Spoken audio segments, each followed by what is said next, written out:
Guys, welcome to Truly Entertainment. Thank you so much for joining me. Don't forget to subscribe, to like, a comment. Happy Tuesday, happy 1026. I hope you guys are taking care of yourself. Without wasting your time, let's get to start today. Guys, it seems like a production, your Big Brother Mzansi season 6, they've given Udon his cell phone. He now has access to social media. You can see what is going on. You know, when you find out that your boyfriend is cheating on you, the current situation, we are fuck off, guys. So Udon is going to have an interview today with the Tiki creator, guys. There are a few questions they will ask Udon. The first question was, who is winning Ole's season?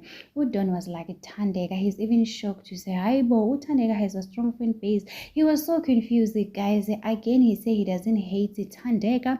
He said he's very proud of Nelisa, guys. Nelisa, she had to do what she had to do. When it comes to Liam, I love this one. Uliema, she's very smart. I told you guys, I've been saying with Uliema, she's not playing a stupid game. She's very smart. Udon say he didn't notice Uliema was playing a game. He felt like Uliema played them, guys. I cannot wait to see interview Yaka Wanda, guys. So right now, Uliema, she's in top 5. We told you guys, those things here, the alliance, it doesn't work. It only works for one person, and the Queen of England, and it's working for her. And you guys gonna do, you better vote for Liema because you did for yourself. So anyway, guys, it is that it is. Tell me in the comment section. I can't wait to see the whole interview, guys. It's just a clip that is currently trending on TikTok. It is that it is. Don't forget to subscribe, to like, a comment. Happy Tuesday,